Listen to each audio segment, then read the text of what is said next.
Welcome to the Game Before the Money podcast, celebrating pro and college football history. Hi, everybody. Welcome to the Game Before the Money podcast. I'm Michael Jackson, otherwise known as Jackson Michael. I'm just going to start using my full real name from now on, which is Michael Jackson, to avoid any confusion. And today's episode, we've got Upton Bell with us. Upton, of course, the son of Burt Bell, NFL commissioner, who created the concept of the NFL draft, overtime, the 2-minute warning. So many things you know about pro football came directly from the mind of Upton's dad. Upton having his own great legacy in the National Football League as director of player personnel for the Baltimore Colts in the 1960s for Don Shula, and then their Super Bowl winning year in 1970 before becoming the general manager of the New England Patriots. And Upton actually, I don't talk about this enough on the show, but Upton actually came up with the name New England Patriots. They were the Boston Patriots before that. It was Upton's idea to use the name New England Patriots, in case you're ever wondering where the New England Patriots name came from. Upton grew up around the game. He's been around the National Football League since the 1940s. So you're going to hear stuff that you're not going to hear anywhere else. And as always, Upton's got some new chestnuts to share with us in this one. And we're going to start talking about great running backs in history, as Saquon Barkley rushed for 2,005 yards this season, had a chance to break Eric Dickerson's record.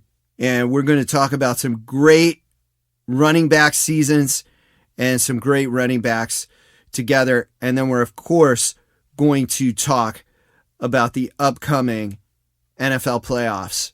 Thanks, as always, for listening. This is show number 101 for the Game Before the Money. I'd like to thank everybody for listening, and to great supporters like Ron Grove.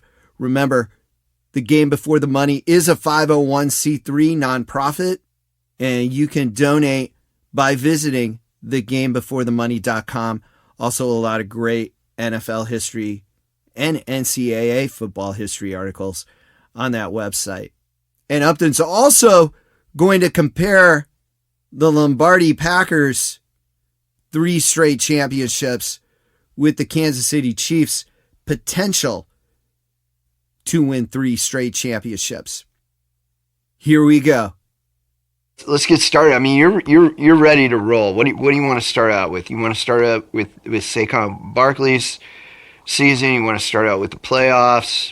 I want to start off with the running backs and the ultimate running backs, and Jim Brown still in my mind as the greatest running back that ever had his cleats touch the grass. Now, in 1963, he had over 1,800 yards in a 14-game season. And you remember that season. Of course, in 1958, he averaged over 120 yards per game, which Saquon Barkley did this year as well. What do you think when you compare those types of seasons? Well, first and foremost, remember, Jim Brown did it first in 12 games, and then he did it in 14 games. And these people today, Eric Dickerson did it in 16 games, and now we've got 17 games. But if you ask me, pure running back, and I go all the way back into the 40s, and I will say the first, to me, really great, important running back was Marion Motley, who was Jim Brown's predecessor. Now, he didn't have any of Brown's great gifts at speed. He broke a lot of tackles. He was a battering ram, and he made the Browns go because it set up everything for Otto Graham then to throw the winning pass. But Brown was unique in so many ways. I saw him in college. He was a high school basketball player. He was probably the best lacrosse player ever, with John Mackey somewhat behind him, who later went on to the Colts in the Hall of Fame. He was a tremendous athlete besides being a running back. I saw him at Syracuse. I saw him in a bowl game. I saw him break in with the Browns, and I said, he is going to obliterate every record by Marion Motley and give the Browns even more. Defenses were set up to stop him from the very beginning. And remember, unlike today where you have the wide open spread offenses and the passing game is really it, and the running back is almost obsolete except for a few, that defenses were set up to stop Jim Brown. And not only stop him, kick him in the head, bite his hand, call him the N-word. I mean, you can't believe how bad it was in the beginning. And yet, this guy, he was 6'2 and a half, he was 232 pounds. He had a waist of 32 inches. He could do everything. He really perfected something that very few running backs did after him or even today. When you hit him, and I remember coaches talking about this, when you hit him, you better make sure you bring him down. Gang tackle him, because when you hit him, he would relax his body and it looked like he was going down.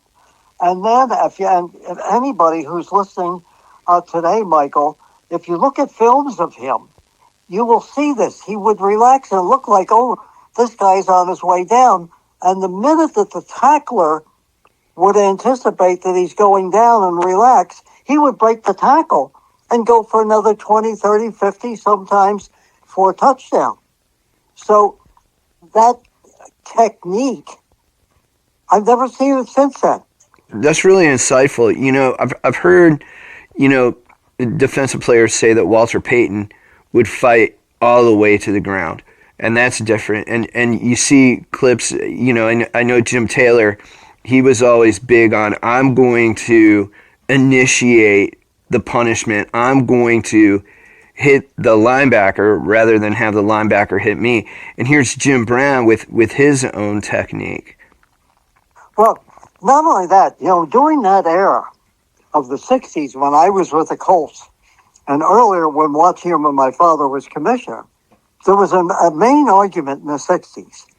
Who was greater, Jim Brown or Jim Taylor?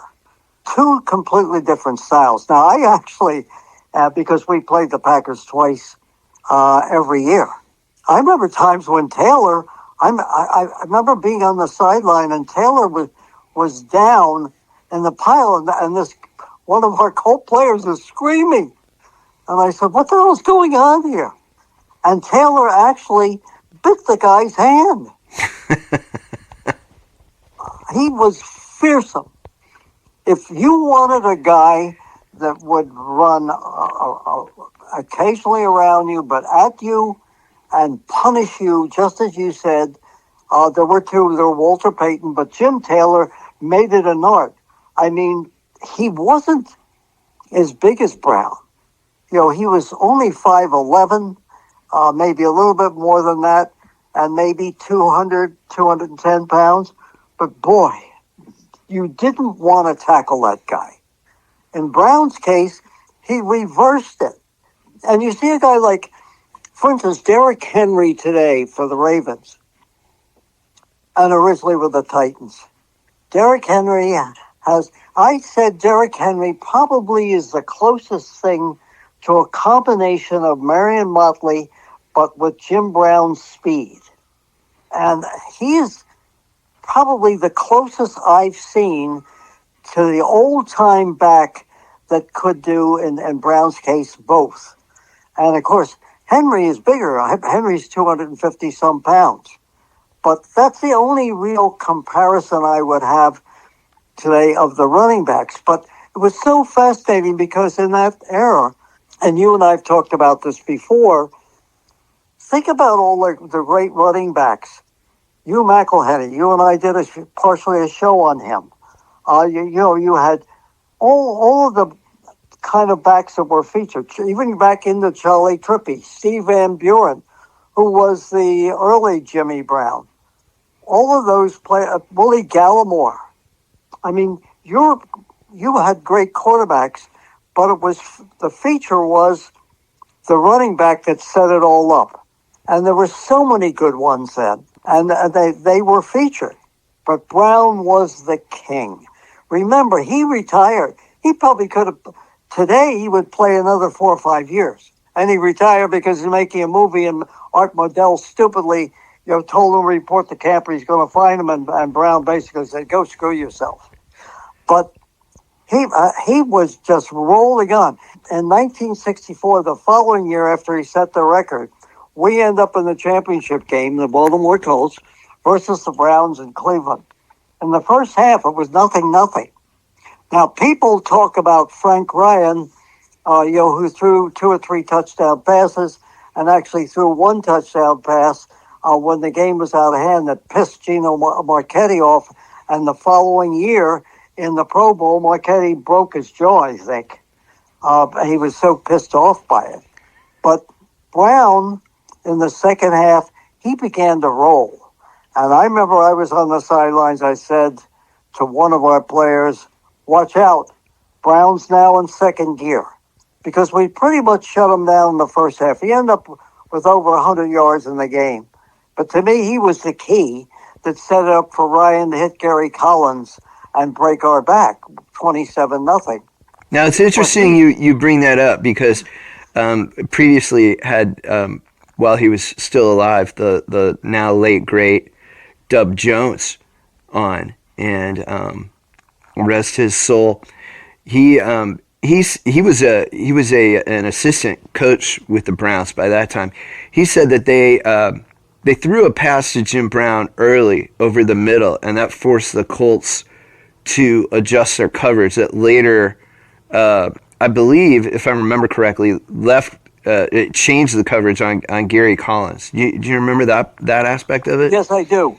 Yes, I do, because it left Collins one-on-one. And Collins was 6'4", which was really big. It's big today, but it was big then. He was a big receiver. Now, I'm adding in here a little extra bonus on this. Do you know who I thought should have beaten Gary Collins out and was the last cut for the Browns? John Havlicek. Really? John Havlicek, to me, I remember saying to Weeb Eubank or later on Don Shula, I'm saying, I said they kept Gary Collins because he was the first draft choice. I said, and they cut the best receiver, John Havlicek. And, of course, Havlicek came to Boston after that. But I claimed if Havlicek had been kept, he never would have played pro basketball. Tremendous athlete. As bigger than Gary Collins. Remember, Havlicek was 6'5", 6'6". Now, in basketball, that isn't great size. But in pro football at that time, and he could run. And he had, you saw in basketball, tremendous hands. And I kept saying, they cut the wrong guy. And then Collins ends up the following year beating us in the championship game. But that is true. One of the other things is, if you look back at Brown's career, Paul Brown hardly, if ever, used him in his passing attack. A lot of times you throw the outlet to the running back, not with Jim Brown. And some people said, well, he doesn't have very good hands. And I said, how the hell would you know? Because they hardly threw the ball to him. Now, maybe Brown felt he didn't really have great hands. But that was rare, and I do remember that. And Dub Jones was right when he told you in the interview. But, Michael, I do remember, I said, Jim Brown, there's only a pass to Jim Brown? What the hell are they doing? But because it was so rare, look back on how many passes that he caught or were thrown to him in his career. Very few.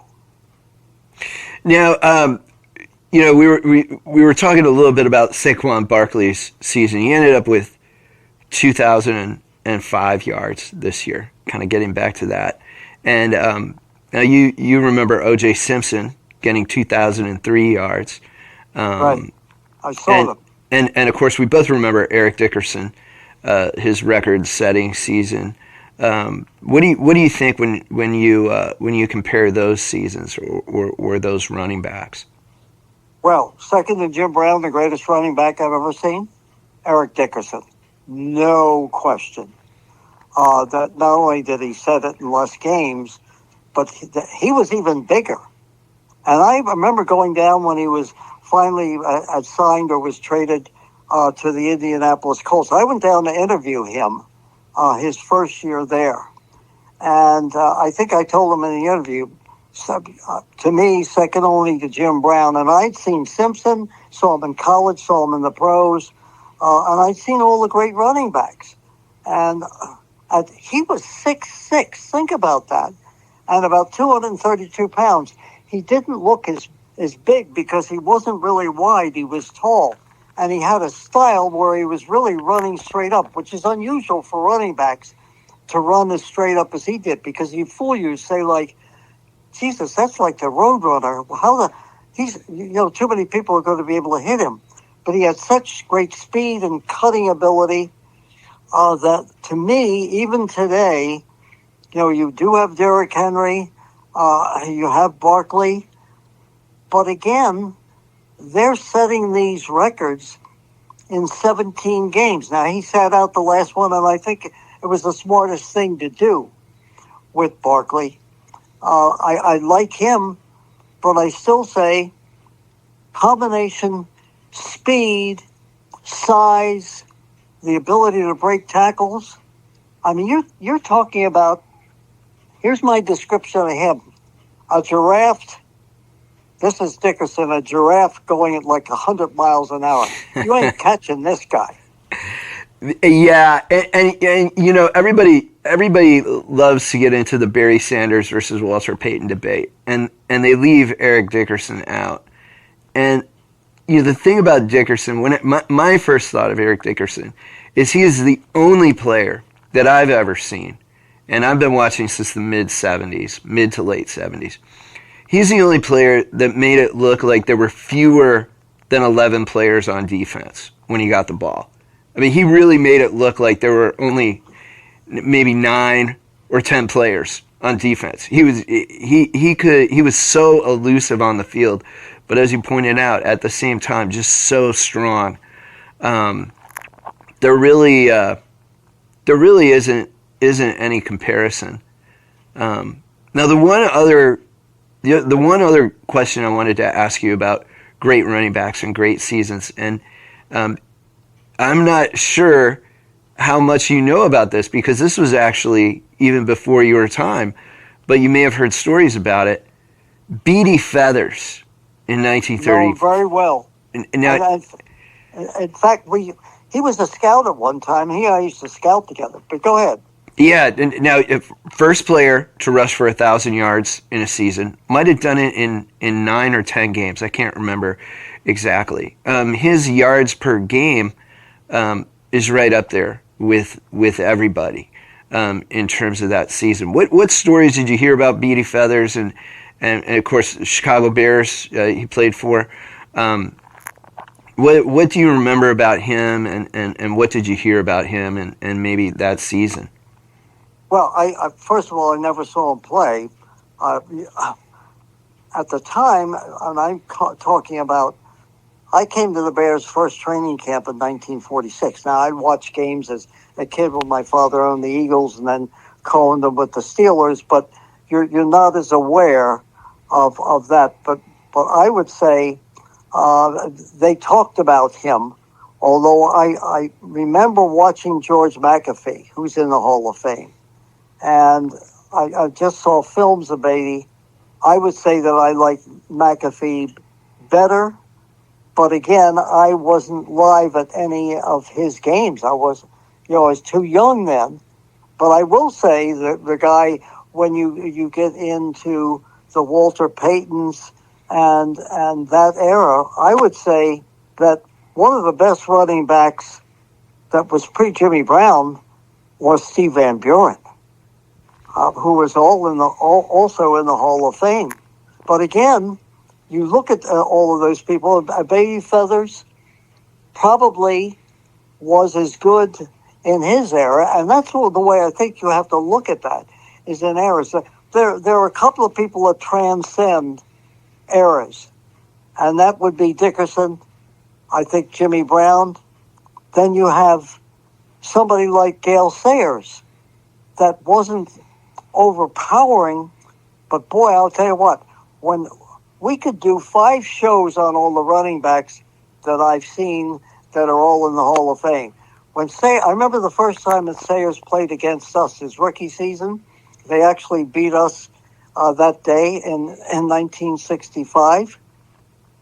He took a pitch out, and I was on the sidelines. He took a pitch out, started around the end, and then zigzagged his way for like 60 yards of a touchdown. I remember saying to Alex Hawkins, who was on the sideline with me, I said, that guy's like the wind.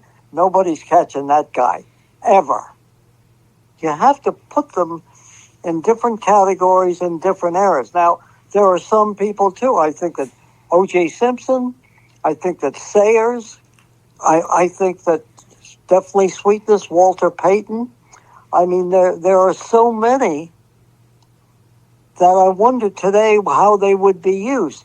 They are in a category by themselves, but all different type of styles. So what people really miss today, occasionally you'll see it with Derrick Henry and a few other running backs, but what they really miss is part of the game, and I know they want to sell this shock to television. And how do you sell it? Wide open game, change the rules. Your wide receivers today are really the running backs of the 50s and 60s and 70s. Those type of people today they're being honored because they are the wide receivers. They are the real people. But at one time, the real people were the running backs, and the wide receivers were well respected.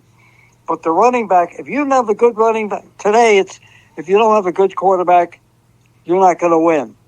Then you need a good quarterback, but if you have a good running back, sayonara. That's right. The running game was so important. Well, Michael, let me too make a point on this to the audience, that if you saw the running game then, and you want to say, people say today it was boring and everything else. If you saw the running game then, it wasn't boring. If you saw Gale Sayers, if you saw Walter Payton, if you saw Charlie Trippi, Steve Van Buren, Jimmy Taylor, all of these people, different types, different styles, and you saw the way the offense was set up for them, it would be just as exciting as what you see today. I agree. Watching old game film and my memories of when I started watching, the games revolved around guys like Walter Payton. And when I first started, Chuck Foreman was quite a weapon for the Minnesota Vikings. And, and even into the 80s when you had Barry Sanders, and before Barry Sanders, Billy Sims turned things around. Before Barry Sanders, Billy Sims turned around the Detroit Lions on his own. So that was how powerful the running game was. And you think about the Raiders back in the 70s, they maybe didn't have like a standout, phenomenal running back, but they always seemed to have a guy like Pete Banaszak or Mark Van Egan that could really grind up the yardage, and that's what separated the Raiders from a lot of teams. Even though people think about Cliff Branch, Ken Stabler, and Fred Biletnikoff, that running game for the Raiders was a huge part of that team's success. Let me point out the greatest unfulfilled talent ever in pro football, Bo Jackson. Yeah. If Bo Jackson hadn't been injured and his career ended, he would have ended up being greater than any of them, in my opinion. He without injury, he could have been in 2 halls of fame, in my opinion, baseball and football. There's no question. But watching him take a pitch out and go to the house, I said, the minute I saw him, now I had seen him in college at Auburn. The minute I saw him with the Raiders, I said, there goes the next Jim Brown with more speed. I mean, he was a track guy. He could run like a 9.3, 9.400. Think about that. Yeah, he was incredible. And he was one of the guys, he was so strong that it almost looked like he was kind of, at times, like a college kid playing against high schoolers in terms of how much stronger and how many people it took to take him down sometimes. I remember a run of his against the Broncos, and I mean, pretty much it seemed like everybody on that defense must have hit him. I mean, there were 5 or 6 guys probably that hit him on that play. And if you're a Raiders fan or a Broncos fan, you probably remember that particular play. But, I mean, Bo Jackson was incredible. And you know, he was an incredible baseball player, too. Well, absolutely. Some of those tape measure home runs, I was just something to behold. I often thought, too, that to me, he was the Jim Thorpe of his era, except Thorpe wasn't injured and his career cut short like his. I know he went over and played at the USFL for a while, but he wasn't the same guy. But basically, I thought he could have been a decathloner. That there were so many sports that he played well and could have done anything. The other thing was, he was a very intelligent runner. You know, people talk about the intelligence of a quarterback, and that gets me off on another tangent on why do I need to pay some coach, offensive coordinator, $1 million to call the plays for somebody like Tom Brady? What the hell am I doing here? I think the same thing could be said about the intelligence of a running back. You can't teach instinct. You can have all of the physical ability, but the great ones that are in the Hall of Fame were instinctive. You know, going all the way back to George McAfee, Baby Feathers. You know, how about Red Grange, who really saved professional football in many ways?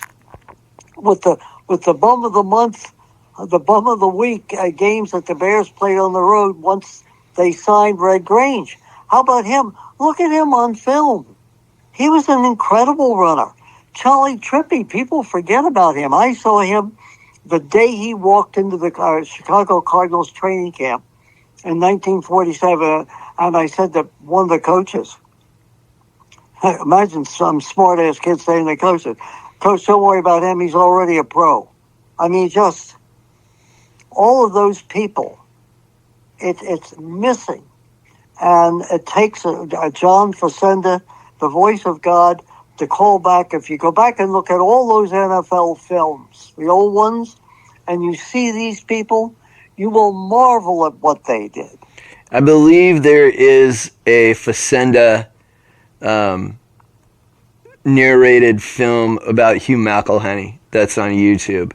The king of runners. Yeah. The king. He was the king, yes. Named by Frankie Albert, the 49ers quarterback. I believe he gave Hugh McElhenney his nickname, and of course had him an interview via email with him that's on the Game Before the Money podcast that you can find as well.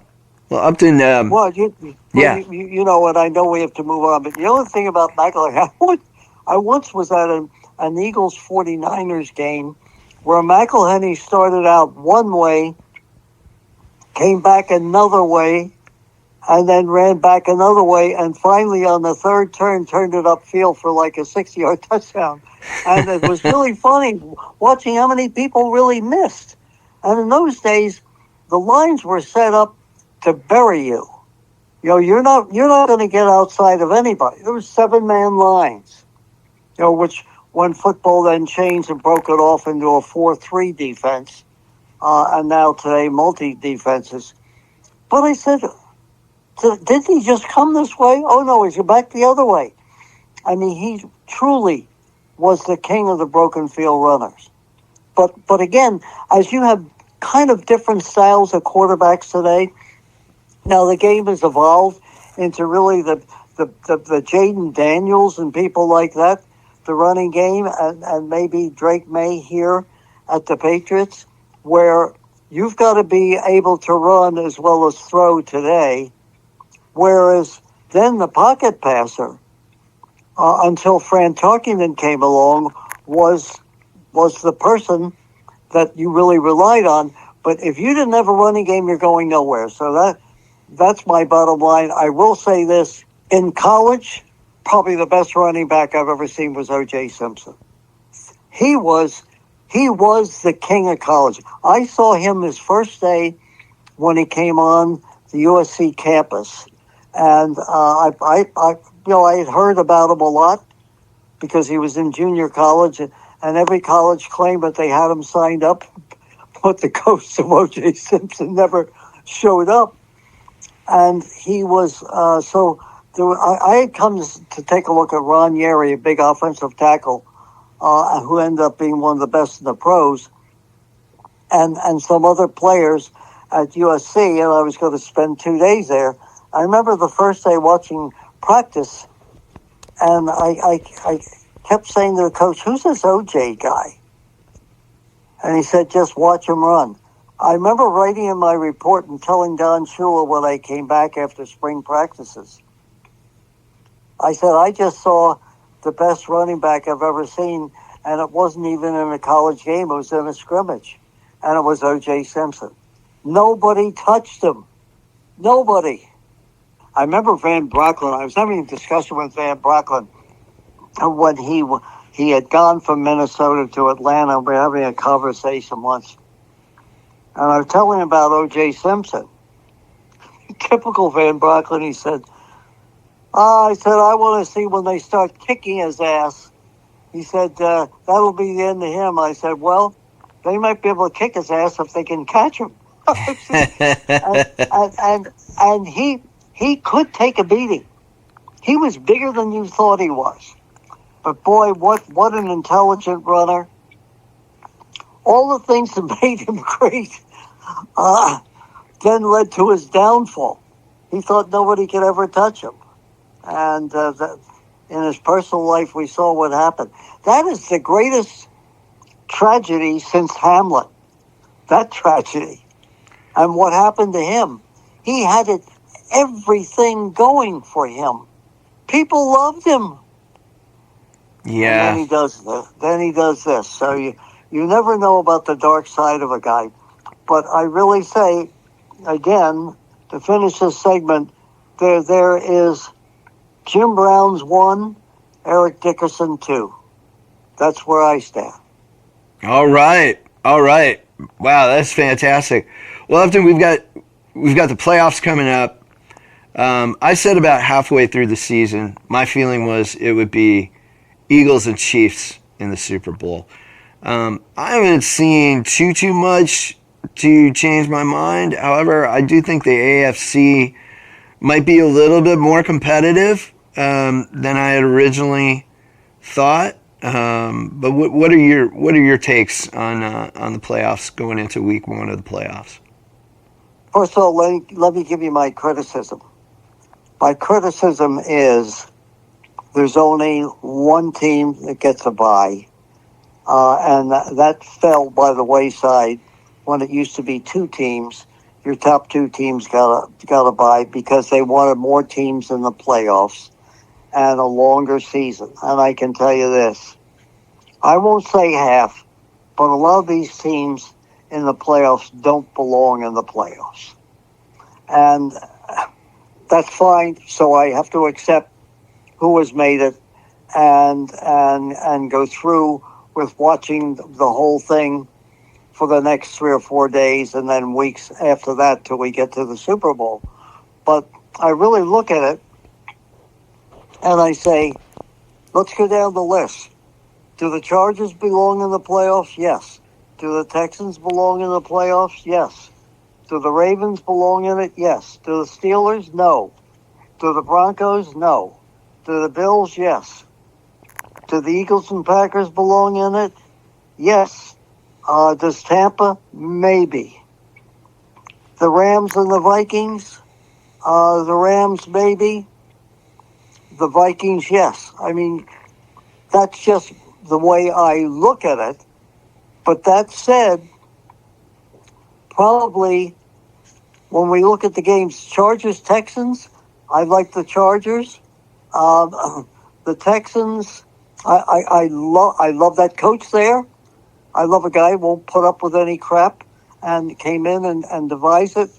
And in the case of Harbaugh, Jim Harbaugh, he's got the quarterback. He's got Justin Herbert. Just to interject just a second, I think the Chargers gave up the fewest points this season as a defense. Now that's a very overlooked statistic, and they had to play the Chiefs twice. So, AFC West, high scoring offenses, and the Chargers.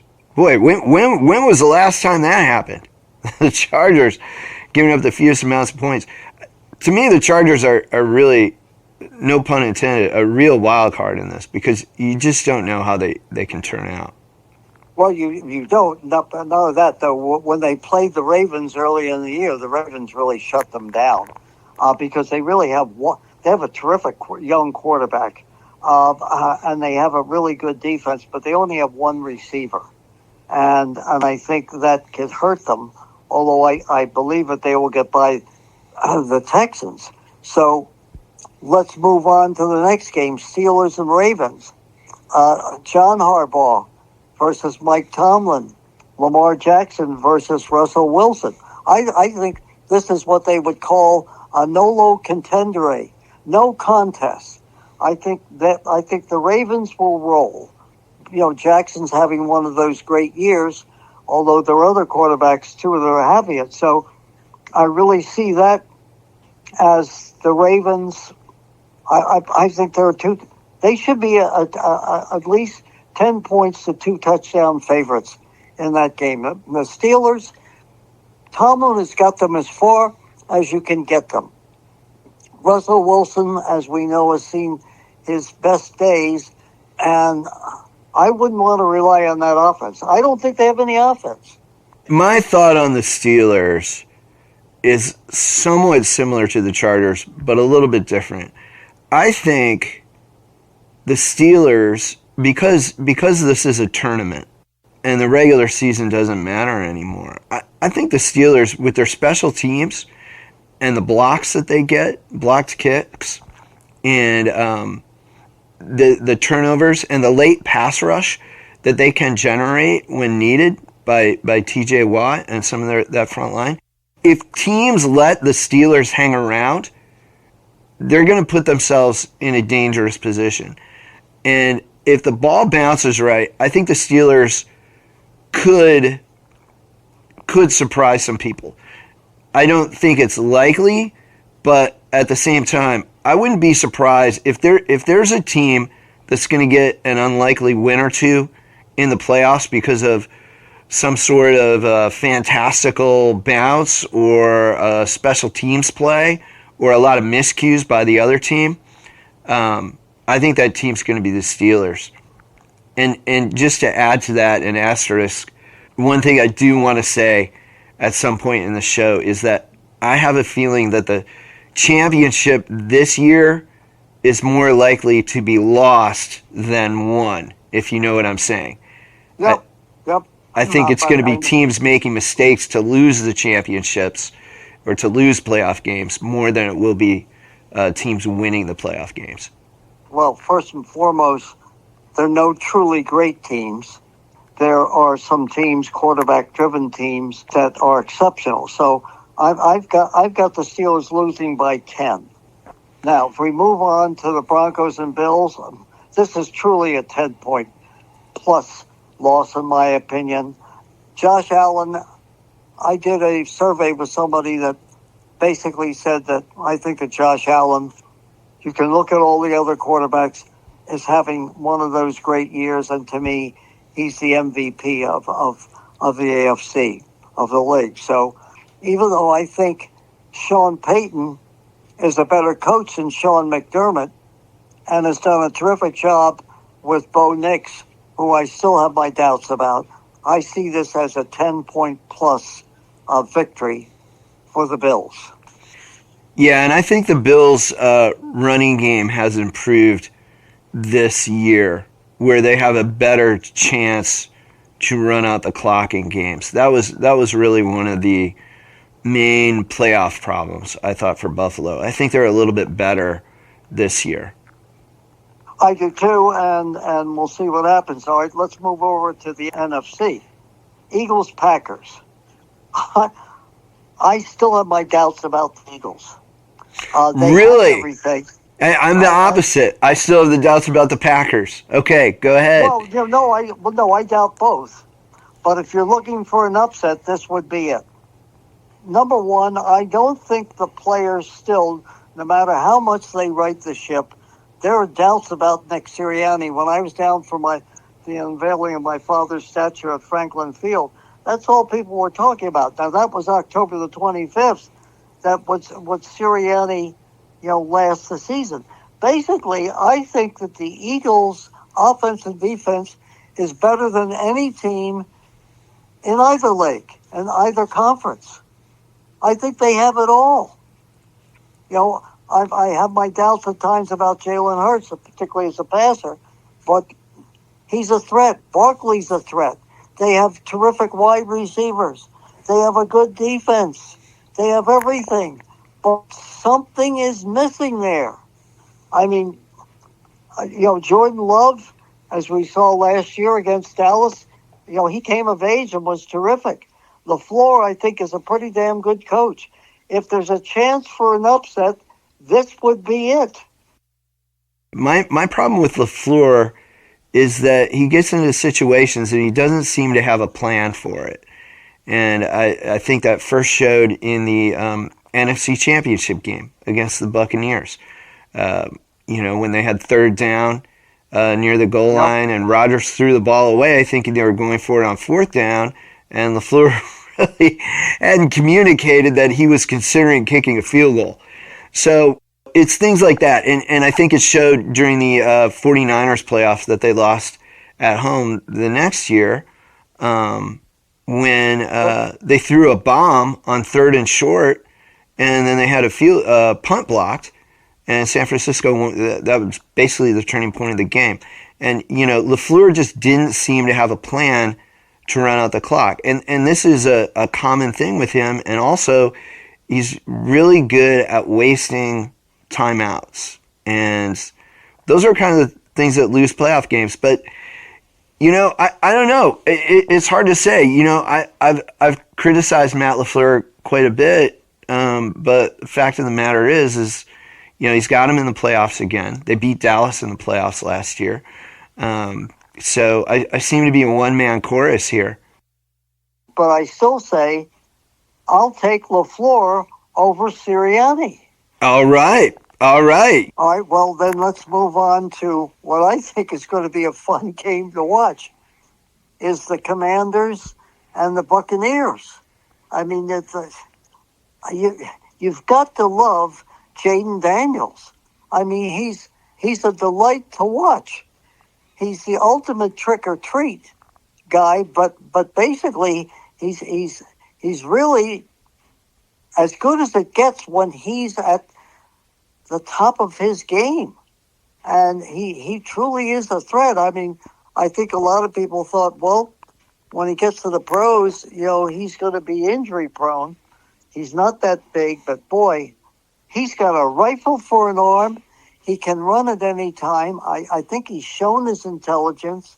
He's had really good coaching this year.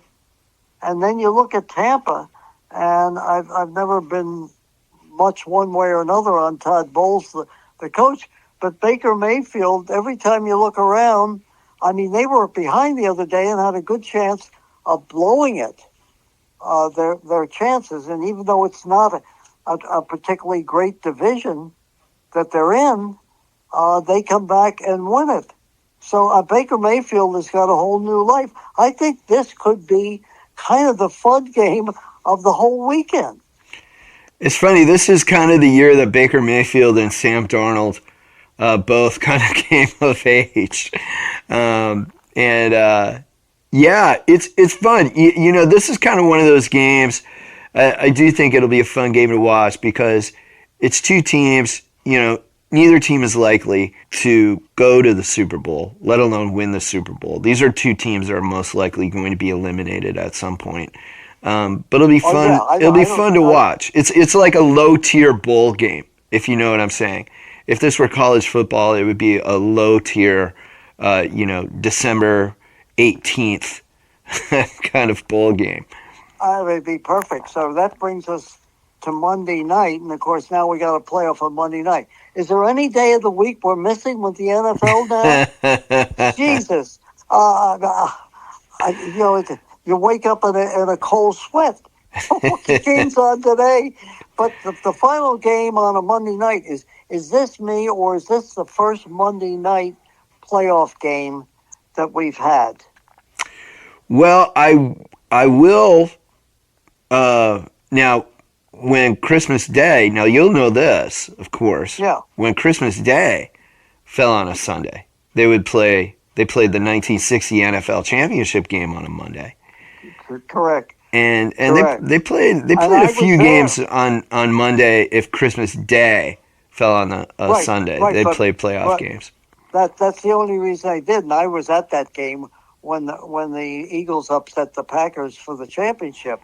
And people are throwing snowballs and everything else. But that wasn't a set-up playoff game. I believe that this is the first Monday night playoff game. And here's what I said at the end of the Detroit Vikings game, which was supposed to be the game of the year and got me even excited about it, is that I said, Sam Darnold has now become the Sam Darnold that I knew at the Jets tonight. He was terrible. Had people open, couldn't hit them. Had Justin Jefferson open in the end zone, should have made the catch. A depleted Detroit Lions beat them. I mean, how many players are on injured reserve? 17, 18, 19, and they beat them with what I thought was a terrific offense. And I think Kevin O'Connell is one of the best coaches in the game. We know about the other coach at the Lions, but I picked the Rams in an upset in this game. And I love McVay as a coach, and Matthew Stafford still, to me, is among the best in the game. They have slowly come on this year. I don't think they're a threat to go to the Super Bowl. But I'm picking the Rams in an upset in this game. I love McVay. I love Stafford. I like O'Connell a lot. I have my great doubts about Sam Darnold. All right, yeah, and I'm good with that too. I'll take Matt Stafford over Sam Darnold any day. Now that reminds me. Now we're talking Rams and Vikings. Now what pops into my head just now, thinking Rams and Vikings, 1970s playoffs, and they had some great games, and especially I'm thinking Mud Bowl here. That was, what was that, 1976 NFL playoffs? 1970, 75 maybe? Yeah. What do you remember about that game? Just a lot of mud. I mean, and again, how many games can I think of in my lifetime that I've seen that I thought were really good games, but were played in the mud and in the snow? My first actually was the Eagles-Cardinals game. Ended up being 7-0 in a blinding snowstorm, and my father, in his second year as commissioner, actually helped the players pull the tarp off the field. Yeah, it's incredible. And the Cardinals actually voted not to play in the game. My father told them the Saturday before the game, you don't play in the game and I'll fine and suspend every one of you. I've just sold it as a national TV contract. So you're playing the goddamn game. And they did, of course. And then you think about the Eagles when they won in 1949. against the Rams out in L.A. in essentially a rainstorm. It rained the whole game. So there have been many games that I've watched, including that game. Sometimes the games can really be interesting in that type of atmosphere. And football, probably more than any other sport, really is kind of conducive to the elements. One of the things that I've had, and I know I'm off on a different tangent here, I don't care where they are, I hate indoor facilities. Something is missing from the game. When I watched two cold weather teams play the other night, the Lions, who played many games in bad weather, and especially Minnesota, where Bud Grant told the Vikings players there'll be no heaters on the bench. Think about that. Where do they end up playing? Two of the most iconic franchises for playing in bad weather, and they play indoors on artificial turf. I'm saying something's wrong here. Now, I know other people, plenty of them, that love the idea of watching, a track meet indoors, and now we have more and more facilities that are indoor stadiums. And we can't have a game like that Mud Bowl playoff game, like they had Pat Hayden driving down the field against the Vikings and the clock. Everybody's coated in mud. You can't even tell the numbers on the player's jersey. Chuck Foreman having an incredible game, running the ball in those types of conditions, and that's to go off on my own tangent, a little bit. When people talk about statistics and the Hall of Fame and great performances and things like that, there's a difference between doing it in an indoor stadium where the conditions are controlled and doing it in a situation like Chuck Foreman did in that playoff game against the Rams, where again you can't even see his jersey number because it's so caked in mud. Tell me how many games that you can remember that were played in an indoor facility. How many were memorable in an indoor facility? Right. There were some that, the Super Bowl when the Patriots won in 2001, and beat the Rams, 17-point favorites, and that went into overtime. That was a classic. The Titans Rams Super Bowl, I think, was in a dome, wasn't it? Yep, it was, and also the Patriots comeback from 28-3 against the Falcons was indoors. So, yes, there are, but those versus how many outdoor classics played in the elements.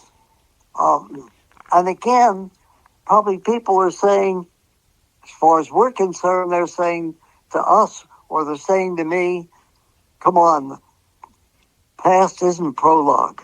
That's over with. We want to see a game. Two best teams are playing in the perfect elements. And that's the way the game is, and that's fine. I'll enjoy it one way or another. But if you ask me for classic games in the elements, when the fans were all part of it. Now, the interesting thing is the Rams game in 1949, because it was raining, there were, I think, only 20,000 people there. But how many games have you seen in blinding snowstorms or in the snow where the stands are completely filled, where the fans are part of it? Absolutely. Have their shirts off. Yeah. Think about Green Bay. How many great games have you watched over the last 40 or 50 years? The Giants beating the Packers, the great championship game against Dallas, when Lombardi said, run the goddamn play and let's get the hell out of here, against the Cowboys. Green Bay will always have those elements. If somebody said to me, take me to a place where I can see what the NFL was like then, I'd say, I'll take you to Lambeau Field, which, by the way, my father saved the franchise by going to CBS and borrowing the money back in the middle, late 50s from CBS to get a new stadium for the Packers. And if not, the Packers were going out of business. At that dedication was also Tricky Dick Nixon. It saved the franchise. He knew how important Green Bay was to the league and how important it was to the modern day pro football. And at that time, I think this is flabbergasting. But people, this is a true story. The Packers were playing at a high school stadium before that. NFL games in a high school stadium. And you can hear stories about that from Roger Zatkoff, who played for the Packers in the 50s, in a previous episode of the Game Before the Money podcast. Of course, the late, great Roger Zatkoff. That's why what you do, the Game Before the Money, that's why I, in a different way, try to keep things alive so people understand what it was like and appreciate. Fine, the game today is completely different in many ways. I celebrate the game today. I enjoy it. But don't lose that history, because so many times the NFL could have gone down.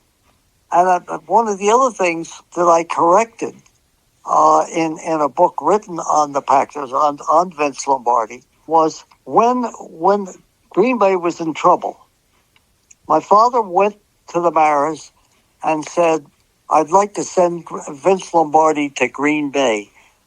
Can I have your permission?" And they okayed it. It was Bert Bell that not only saved it with the stadium, but it was Bert Bell that recommended the Giants let Lombardi go, because they could have made him stay. And, of course, Lombardi was the coach of the offense and Landry the defense. And Landry went to Dallas and Lombardi went to Green Bay. But if Lombardi doesn't go to Green Bay, who knows what would have happened? Right. And let's close on this, since you brought up the Lombardi Packers.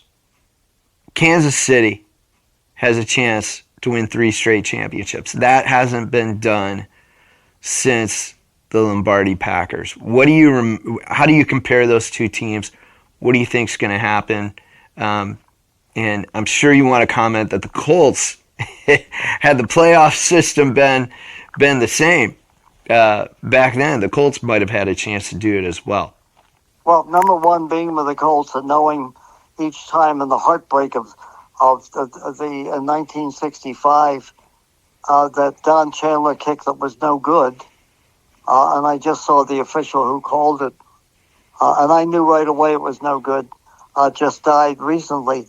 And Jim Tunney. Mm-hmm. Jim Tunney, who Shula finally at the end forgave for blowing it. But remember, we were in the championship game in 64, in the playoffs that could have sent us to the championship game in 65. Then again in 68, we blew it to the Jets. And then in 70, we finally won in the Super Bowl. That would have been 5 championships for the Colts. Well, and I think it's important to bring up the year that the Colts were undefeated going into the last game of the season and 67 didn't make the playoffs. Yeah, because there was no room in the playoffs for that. Today the Colts and the Packers would have totally dominated pro football with so many teams getting into it. That was probably the most bitter defeat that we really had, because we were unbeaten, and yet because there wasn't enough for the playoff system at that time, the Rams won the Coastal Division and got the right to play the Packers when they split the divisions up. But when you look at the Packers of that era, the Colts not far behind in that era, I would say that Packer run was among the best I have ever seen. The Patriots run, although it was interrupted, would be right there. But I think why I'm probably rooting, and I don't normally root for Kansas City, is they are barely hanging on, and yet I think they can make it there. They would not be the favorites in this playoff system as far as I'm concerned, but they have a transcendent quarterback who might go down as good, if not better, than Tom Brady. Certainly a better athlete, and in many ways brought his team back many times. I'll tell you what, I told somebody the way that the Chiefs have won this year is like being at the Miracle at Fatima or Lourdes. I keep saying divine intervention. There is no way that crazy things that happen, a missed field goal at the end, a missed extra point, but it always seems that they're there. And if they win this third straight one, which I wouldn't make them favorites to do, but it's hard to bet against them, I think it's the equal of anything that Tom Brady and Bill Belichick did together. And now the Packers, their third championship,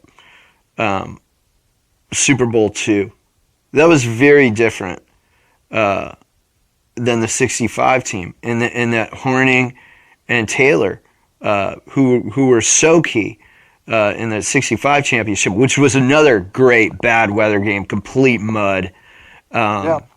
And Taylor and Horning grinding it up on the ground. The '67 team, they had Donnie Anderson and Chuck Mersine in the backfield by that time.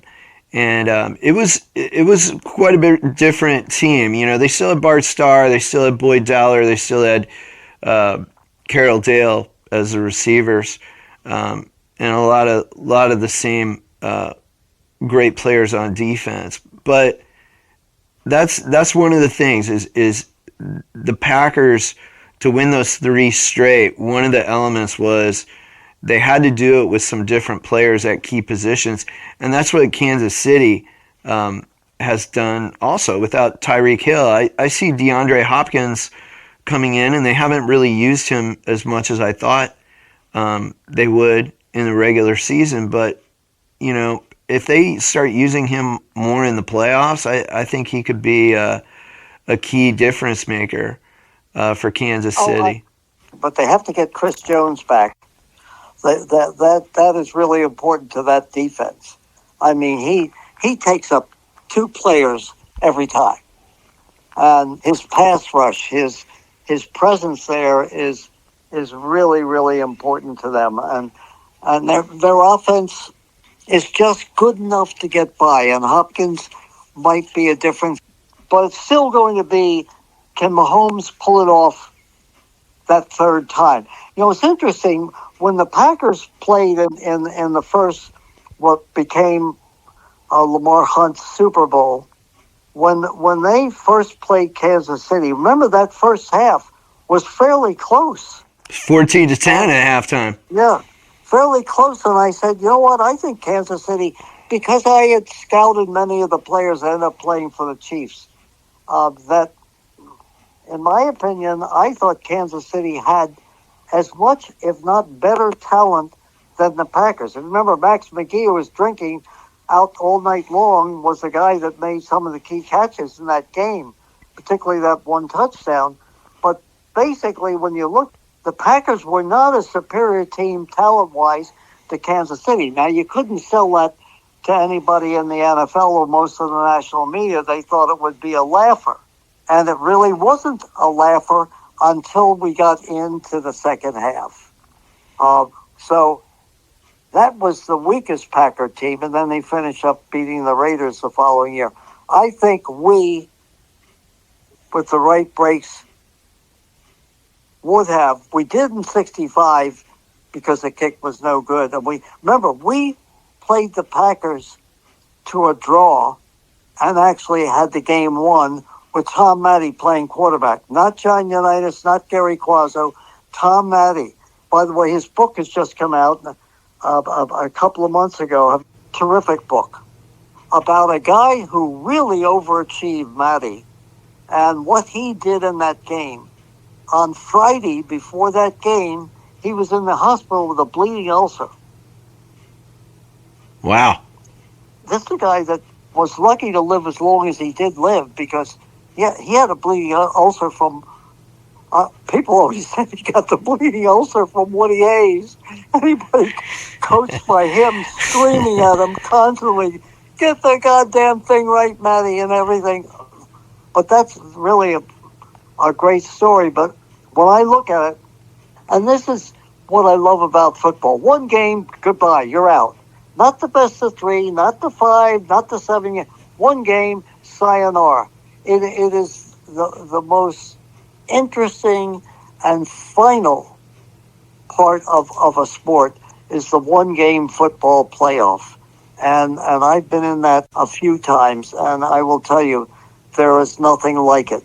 But I thought our Colt teams of the 60s, I thought in some way were more talented than the Packers. But Lombardi, got the most out of it. Shula was just coming up, very, very young and fiery, but Lombardi coached them and willed them in some ways to at least 2 of their championships.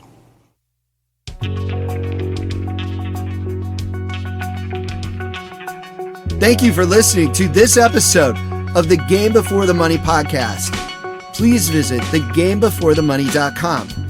Remember, the Game Before the Money Oral History Foundation is a 501c3 nonprofit. You can donate to help keep this podcast going and to keep the website online by visiting thegamebeforethemoney.com. Also, check out my work documenting HBCU football at hbcufootball.org.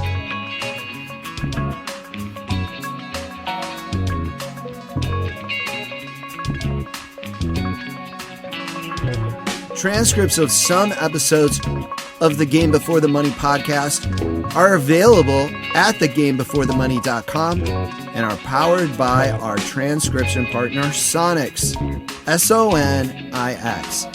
Visit sonix.ai to learn more.